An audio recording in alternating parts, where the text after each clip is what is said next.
وہ ٹیکنالوجی جسے دنیا کبھی تسلیم کرنے پر آمادہ نہیں ہے، اور جس خوفناک ٹیکنالوجی سے متعلق سامنے آنے والی معلومات کو صرف افواہوں کا درجہ دیا جاتا ہے۔ اس جدید ٹیکنالوجی پر سب سے زیادہ جس ملک نے نظریں جما رکھی تھیں وہ نظریں تھیں امریکہ اتحاد کی، یعنی کہ یونائٹڈ اسٹیٹ آف امریکہ کی، جبکہ امریکہ اس میں بڑی حد تک کامیاب بھی ہو چکا ہے، اور اس ٹیکنالوجی کا مرکز بھی امریکی ریاست الاسکا میں بتایا جاتا ہے، اور یہ مقام ایسی جگہ سے تھوڑے سے ہی فاصلے پر موجود ہے جہاں کبھی امریکن ایئر فورس کا اڈا یعنی کہ بیس ہوا کرتی تھی۔ آغاز میں یہی سمجھا گیا کہ اس مقام پر دنیا کے سب سے بڑے براڈ کاسٹنگ سسٹم کی بنیاد رکھی گئی ہے، لیکن اصل حقیقت تو پردے کے پیچھے تھی، کیونکہ یہاں پر ریڈیو پروگرام نشر کرنا مقصد ہی نہیں تھا، بلکہ اس کی مدد سے موسم پر کنٹرول حاصل کرنا تھا، جس کی تکمیل کے لیے امریکی navy, air force, university of Alaska اور ڈیفنس ایڈوانس ریسرچ ایجنسی نے اپنی خدمات پیش کی۔ اس مقصد کو پورا کرنے کے لیے 180 ڈیو کامٹ ٹاور نصب کیے گئے، جن کی بلندی 72 فیٹ بتائی جاتی ہے۔ ان ٹاورز کو ایسے جوڑا گیا کہ وہ ایک ہی اینٹینے کا کام کرتے تھے اور فضا میں موجود انرجی کی لہروں کو جمع کر کے ایٹماسفیئر کو کنٹرول کرتے تھے، اور اس ٹیکنالوجی کو ہارپ ٹیکنالوجی کا نام دیا گیا۔ حاصل معلومات کے مطابق ہارپ ٹیکنالوجی کی مدد سے 36 ملین واٹ ہائی فریکوینسی کو خلا میں بھیجا جاتا ہے، اور اس انرجی کو 72,000 ریڈیو اسٹیشن کی طاقت جتنا سمجھا جاتا ہے۔ اس انرجی کو ایک خاص مقام پر خلا میں بھیجا جاتا ہے، جبکہ واکفن ہال کا کہنا ہے کہ ہارپ کا اصل مقصد موسم کو کنٹرول کرنا ہے، جس کی مدد سے امریکہ دنیا کے کسی بھی ملک کے موسم کو اپنی مرضی کے مطابق ڈھالنے کے قابل بنتا جا رہا ہے۔ اگرچہ کئی طبقے اور ان کے نزدیک ایسا کرنا شاید کبھی ممکن ہی نہیں ہوگا، البتہ اس کی مدد سے موسموں میں کسی حد تک ہلچل ضرور پیدا کی جا سکتی ہے۔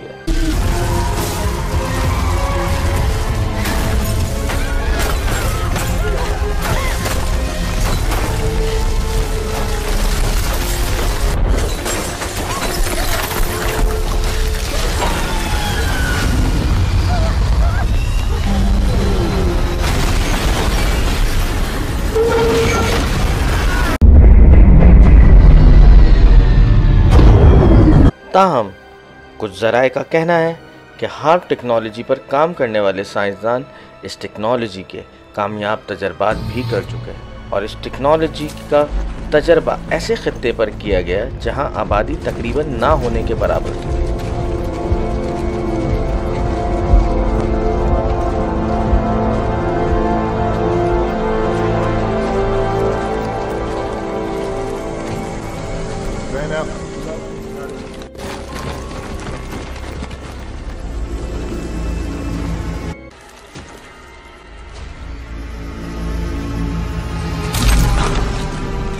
کہا جاتا ہے کہ اس خطرناک ٹیکنالوجی کا سب سے پہلا خیال نکولس ٹیسلا کے دماغ میں آیا۔ تقریباً 1 صدی قبل اس پر کام شروع کیا گیا تھا، جو کہ خود نکولا ٹیسلا نے ہی کیا تھا، اور اس سائنسدان نے ہی اس ٹیکنالوجی کا نام ہارپ رکھا تھا۔ نکولس کا دعویٰ تھا کہ اس ٹیکنالوجی کی مدد سے دنیا کے موسموں پر کنٹرول حاصل کیا جا سکتا ہے۔ اس سائنسدان کا یہ بھی کہنا تھا کہ یہ ایک ایسا نظریہ ہے جس کی تکمیل کے بعد پوری دنیا پر حکومت کرنے کا امریکی خواب پورا کیا جا سکتا ہے۔ اس کا مطلب ہے کہ اس ٹیکنالوجی کے حصول کے لیے تقریباً 100 سال قبل ہی کام شروع کر دیا گیا تھا۔ سال 2013 میں باخبر حلقوں کے توسط سے میڈیا میں یہ شو سنا گیا کہ امریکہ جنوبی ایشیا ممالک بالخصوص پاکستان کو اپنی اس ہارپ ٹیکنالوجی کی مدد سے اپنے مقصد حاصل کرنے کے لیے استعمال کر سکتا ہے۔ اس کے علاوہ اس ٹیکنالوجی کی مدد سے امریکہ اور امریکی اتحاد کے مخالفین کو نشانہ بھی بنایا جا سکتا ہے، جن میں ترکی اور چین سمیت کئی ممالک شامل ہیں۔ اس سائنسدان کا پیش کیا جانے والا نظریہ جو 1915 میں سامنے آیا تھا، پینٹاگون نے اس کو عملی شکل دینے کے لیے اپنے وسائل استعمال کیے۔ یہاں تک کہا جاتا ہے کہ اگر اس ٹیکنالوجی سے متعلق باتوں کو سچ تسلیم کر لیا جائے تو ایٹم بم بھی اس کے سامنے صرف ایک پٹاخے کی صورت اختیار کر جاتا ہے۔ اس ٹیکنالوجی کی مدد سے دنیا میں کہیں بھی کسی بھی جگہ کے موسم کو شدت دے کر نہ صرف انہیں انسانی برداشت سے باہر کیا جا سکتا ہے، بلکہ اس کی مدد سے زلزلے اور سمندری طوفان بھی لائے جا سکتے ہیں۔ ایک روسی سائنسدان کا دعویٰ ہے کہ اس ٹیکنالوجی کو سال 2012 میں پاکستان کے شمالی علاقوں میں استعمال بھی کیا گیا ہے، جہاں کے دریاؤں کا منہ زور پانی کراچی کے سمندروں کی جانب گامزن ہو گیا۔ اسی سائنسدان کے مطابق یہ ٹیکنالوجی اتنی طاقتور ہے کہ اس کے ذریعے پورے کے پورے ملک کو تباہ کرنا ممکن ہے۔ بعض اسکالرز کا تو یہاں تک کہنا ہے کہ پاکستان میں بھی جو گزشتہ کئی سالوں سے وقتاً فوقتاً بڑے بڑے سیلاب آ رہے ہیں، ان کے پیچھے بھی یہی خوفناک ٹیکنالوجی ہے، اور اس کی دلیل یوں دی جاتی ہے کہ ان سیلاب کے بعد ہونے والے تباہی میں امدادی کاموں کے نام پر امریکہ نے اپنے امدادی کارکن نہیں 1000 ماہرین پر مشتمل ٹیم کو پاکستان بھیجا تھا، لیکن بعد میں وکی لیک نے یہ انکشاف کر کے مزید حیران کر ڈالا کہ پاکستان آنے والے امدادی کارکن نہیں تھے، بلکہ یہ وہ ٹیم تھی جو اپنے مشن کی کامیابی کو دیکھنے کے لیے اور جانچنے کی غرض سے پاکستان آئے تھے۔ انٹرسٹنگ بات یہ ہے کہ امریکہ نے اپنی اس ٹیکنالوجی کا ذکر اپنی ہی ہالی ووڈ موویز میں کیا ہے، جس میں سے ایک مووی جو کہ سال 2003 میں ریلیز ہوئی جس کا نام دی کور تھا، اس میں استعمال ہونے والی ٹیکنالوجی کا نام ڈیسٹنی بتایا گیا ہے، اور اس ڈیسٹنی کے ذریعے انہوں نے یہ بتایا کہ وہ دنیا میں کہیں پر بھی زلزلے لے کے آ سکتے ہیں۔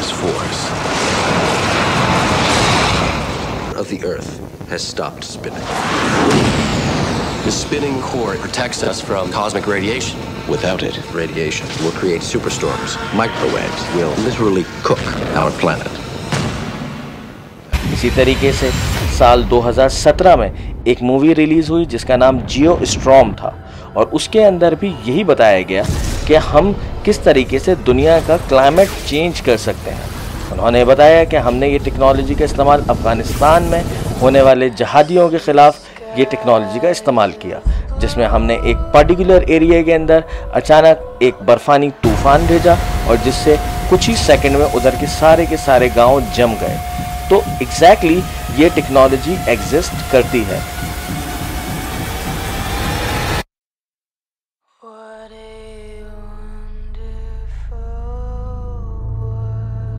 اس طرح یہ بات واضح ہو جاتی ہے کہ ہارپ ٹیکنالوجی امریکی محکمہ دفاع کا سب سے متنازع پروگرام ہے، جس کی مخالفت میں خود امریکہ میں ہی کئی گروپ سراپا احتجاج ہیں۔